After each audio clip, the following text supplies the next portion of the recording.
Hi you guys, I want to check in with a little masterclass because one of the most common questions that I seem to be getting in the last few weeks is how to play smooth and fluent passages, and of course how to get them to be a fast tempo that you want. So much of this has to do with mastering the basics and really sticking to your fundamentals. Remember, sometimes it can feel like extra work to focus on posture and foundation when you're just learning the notes or getting comfortable with your instrument and on the piano.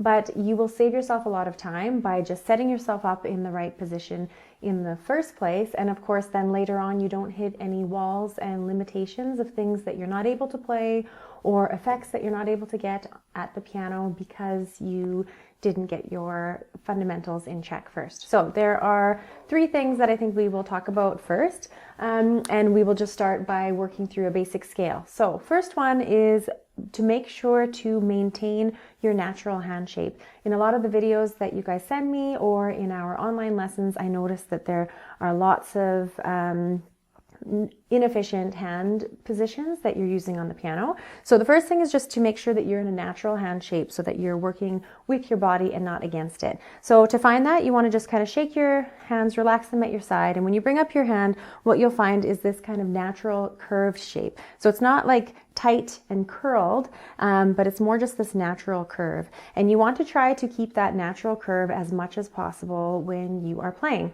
And a good way to think of it is trying to keep this natural position and never cutting off the energy flow from your body, from your mind to the tips of your fingers, which is what connects to your instrument.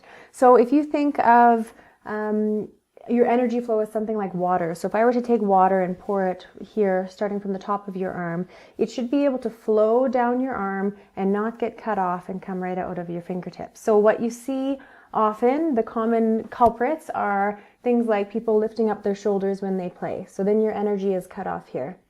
You'll have people who jut out their elbows like this, and so you're cutting something off here. Very common one that I've seen lately in lots of the videos you guys have sent me are dropping your wrist. So this one is a really, this can be a painful one, and it can really get in the way and inhibit what you're able to do technically.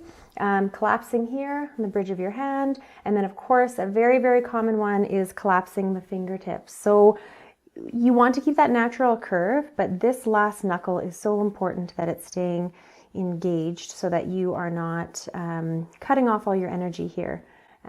That's a really common one, so I would really watch for that. The next thing that I would have you pay attention to is just when you're in your natural hand shape, what is the position of your thumb? So a thumb is obviously different than the other fingers, and you want to pay close attention that it doesn't affect your hand posture every time you play it. A very common thing that you'll see is that when people will play their thumbs when they're starting, they will either go straight up, sometimes you see that, or a way more common one is that they'll lay down flat on their thumb. And if you take a look at what that looks like, this is a natural thumb position. If I fall down on my thumb, then everything has to compensate and really sets you up. So you're really interrupting the flow of your passage. So I would just say we can start with a scale. So let's just do plain old C major scale and thinking of those things. So you would have the natural shape of your hand. It's very important. Really paying attention to the position of your thumb, that you're not adjusting your hand, rolling your wrist or moving your body when you play your thumb. It really should just be able to stay in this position and keeping your hand nice and parallel to the keys so that you're always moving efficiently. And you could just start slow, C major scale, even just 1 octave, and really watching that your hand is staying nice and smooth. And then gradually you would speed it up. You might go 2 octaves, you might go really, once you can play it accurately and with nice relaxed posture and the tone and the legato that you want, the tempo is actually not going to be that challenging. From there, you just speed it up. The reason why I think many get stuck when they're trying to speed up their passages is because there's something in your foundation and your posture and your hand position that needs to be addressed. Because if everything is as it should be, you should just be able to gradually speed up, and you shouldn't have any limitations there. So I hope that helps.